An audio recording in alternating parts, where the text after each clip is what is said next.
So guys, we have another exciting guest with us at Token2049. We all know oil is a real asset, and this team is really bringing changes to that. Let's try to know what exciting new opportunities they are unlocking with bringing Web3 to oil as an asset. Let's try to know him. Let's try Dave. Yeah, hi Dave. Good to meet you. So we all know oil is the most important and valuable asset. What motivated you to start this Web3 revolution in this space? That was probably more almost a coincidence in that one of the other founders, he had been in renewables actually, so he came from the environmental oriented side of things, and very rare he actually switched across to going into oil and gas, and he'd been active in that space for probably about 12 years and got deeper and deeper into the oil and gas piece. And we'd always, so myself and the other co-founders, we'd always been interested in investing on just privately on the crypto side. So everybody sort of falls into the space, and it just came together. And it made a lot of sense because, as you said beforehand, it's oil and gas is a very, very important commodity used for all kinds of different things. So it just fit. And we figured, okay, this is a good opportunity. There's a trend coming up. It was just beginning with the RWA space, but it had a lot more to do with intangible products, and it fit. So yeah, as it is in life, sometimes you fall into very, very good things. So Dave, we all know the importance of this RWA, the whole narrative, and as we know, you are in recent time you will be doing your ICOs and all. Yep. So once the ICO is there, people start looking for the tokens and all. Yeah. What sort of responsibilities, as a veteran experience, you have experience of these many years, what sort of responsibilities do you feel, okay, these are the important parameters which we should make sure that, okay, these are taken care of while doing a ICO, so that people can have more trust, because there are too many projects and all. Oh, absolutely. So, absolutely. I mean, it's legitimacy is everything at the end of the day. And unfortunately, we recently had a situation with Mantra. Don't want to get into any way, shape, or form, which of course wasn't very good timing for the RWA space right now, for whatever reason that it happened or not. I don't need to get into it. And I think on the back of the fact that, exactly as you said, there's literally millions and millions of tokens out there, where if you look at it statistically, more of them end up going in the wrong direction than the right direction. So it's been something that we focused on very heavily. So first of all, just making sure we have the right partners. Second one, very, very big point, is that we're a security. And this is one of the big differentiational factors to just about all the other tokens, because you'll know most tokens try not to be a security. And in our situation with our business model, we are a security. There's no questions asked. So there wasn't any discussion about if we are one or not. And the main reason being that because we actually take what's called the upstream value chain. So that means we're not just a commodity peg to oil and gas, but rather the actual upstream, meaning we take that together with partners, we extract the oil, so we produce it itself, and then it's sold onto the refineries. And with that, it's a business model that says you are a security. So to come back to the legitimacy question, that's of course a big piece, because we actually have a security. So as a security, we have a prospectus that's been approved by the regulator in Liechtenstein to be able to sell, or let's say, have the public offering in about 20 European jurisdictions. So that's a piece of legitimacy there, because you can't, for lack of a better way of putting it. Because it's really important for trust. Yeah. There are too many coins. Yeah. They all tell, okay, we will do this and all. But there is a lack of trust. And this sort of activity will bring We it. hope so. We hope so. Yeah, it will, because people, as an experienced guy like you, who have worked on these many brands for these many years, if they are behind this sort of idea and approach, it brings trust. I think so too. So my next question will be to try to know more about Dave, how he started, you spent a lot of time in BMW, really crazy brand. What sort of learnings which you are trying to get from that experience and put it into this Web3, so that we at OilX trying to make our footprints much more like unique and for a long-term path? Yep. Yeah, I think, for people who do have let's say a corporate background, and that's fairly rare too, as you probably know. There's some people who've come out of the TradFi space, of course, which makes sense, but there's fairly few coming from sort of the general non-financial corporate space. And, to hone in on your question there, I think there's a lot of aspects. So this isn't my first startup. You learn a lot about scaling business and managing organizations and understanding the importance of process. Because again, if you're in a regulated market, audits play a role, budgeting, financial statements, all of these different aspects that you have to understand how to run a business. And corporate, it's got its shadows as well. I would never say, there's no perfect job or role or sector or whatever out there. But the deeper you get into that whole corporate piece, it allows you to better understand how a company needs to be managed and run and structured and then scaled at the end of the day to be able to move up. And if I look at, as I said, my other co-founders, we've got a very good team from that perspective with a lot of oil and gas experience. So as I said, the founder came up with a core idea. We've got another gentleman on board who actually runs our oil and gas side. He's got 35 years of experience from Halliburton, the whole 9 yards there. And then on the other side, we've got some extremely talented IT guys who are literally, we've done all our own smart contracts in the whole 9 yards. So we've got a very diversified team at the end of the day, which also we hope will again provide some legitimacy around that people are, we're there. We're not avatars, we're real people. And you can go and you can click through our profiles and see what we've done. Sure, it's never a guarantee, but at least you can definitely get the feeling we're not doing this for the first time. And we've got a pretty good idea of what we're talking about, both from the oil and gas and the other side of the fence. So that helps. So being into this commodity space and trying to tokenize it, trying to come up with the ICO, the legal stuff are there. Yeah. How you are tackling it and how you are making sure that it's fail-proof for the investors which are coming. Yeah, sure.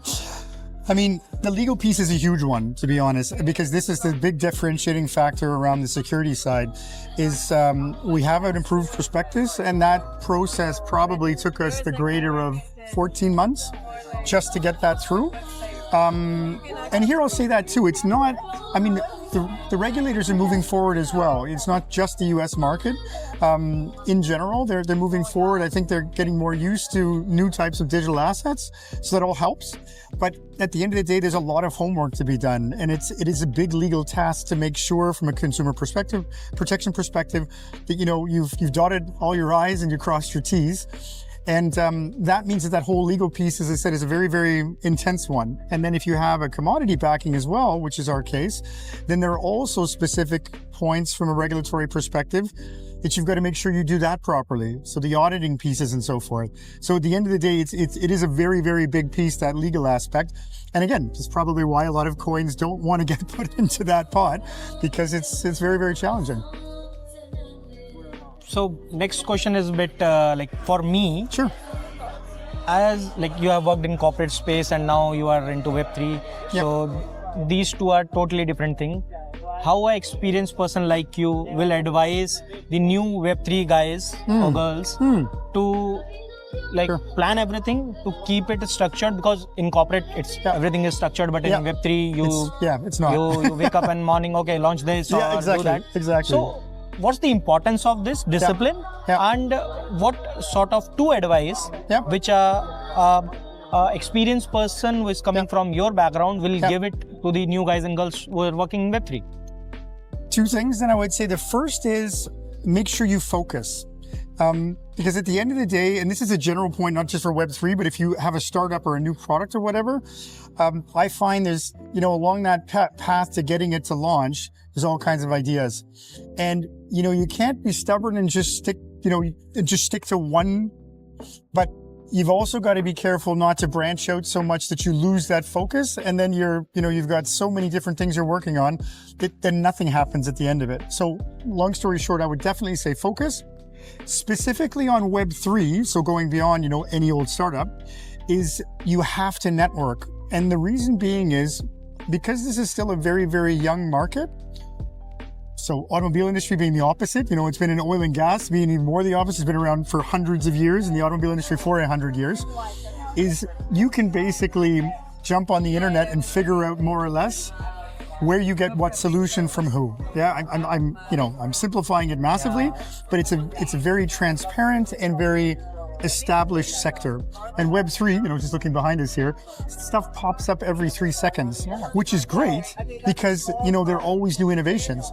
But it's very, very difficult in the sea of millions of tokens and millions of providers from, AML to security to auditing to listings to, the whole 9 yards, that we had to figure, we got bloody noses on various things out there, just be very, very open because, again, you can't know everything. So what you can leverage is talk to people, figure out what they're doing, ask the questions. Hey, who do you use for your banking? Who do you use for your KYC? Who do you use for the exchange? So you find more trusted people, and you can that. These two are the first one is focus. In Web3, less is more. Yeah. So if you focus on less, you will get more. And don't reinvent the wheel. Don't reinvent the wheel. Ask questions, ask people. So just like you, when we're done, I'll ask you, hey, did you talk to anybody who did it? And then you'll say, yeah. I did a podcast with somebody 3 days ago. He's got exactly that. Go to that person, ask them specifically because the shoe never fits everybody. But if you do that, it's time well invested. And if I would be in another startup space, it wouldn't be Web3. That plays a role, but here it's everything. A little bit more. You have experience of business development, the past experience. What could be 2 more advice for a business development guy or a girl in Web3 or in general world, which matter a lot, because in Web3, we don't know the next person. Either it's a username or a address. So how important it becomes, the approach or any advice which you will give as a point of view of a business development guy? Well, okay, so business development in general, I think here you've got to have a pretty clear plan of where you want to go. It's a little bit, it has to do with the focus aspect, is you've got to think things through and you've got to try and anticipate where you're going to get complexity down the line. Because at the end of the day, you're in podcasts, you're talking to people, you have to commit in some way or form to launch dates. It depends what you're doing, but you've got to bring your product to market. And there's a lot of curveballs that happen because, as I said, young suppliers, innovations that aren't exactly mature just yet, regulatory pieces, if you're in that space, that change all the time. So I think that ability to think very holistically, learn from others, to come to that second point again, and then to put it into a business plan, especially if you're looking for capital. That's a big point as well. You've got to be able to transport these ideas and make sure that whoever is putting that money on your card, that they have the confidence you're going to be able to implement. So one of the things I talk about a lot, when I'm, speaking about those things in general, is the idea is 10%, 90% is implementing it. So you need to have, to come to your point, a plan of how you're going to do it. You need to have the right founders, co-founders. You need to have the right first people on board, and you need to have the right suppliers. So it's again, if you want to go to Pump Fun, and this is not meant negatively, and bring a token out, you put $5,000 on the table, and then it's there. Well, all good, but there's 45 million other competitors. If you want to create something that's unique, then I think it's important to be realistic too. This is a very optimistic branch, which is great. It's full of young enthusiasm in every way, shape, or form, and I'm going to buy my Lamborghini, etc., etc. But that's not 99% of people. That's not the reality also. Exactly. So I think it's very, very important too, when you're doing your BD side, when you're creating your product and the plan of how to get there, be realistic.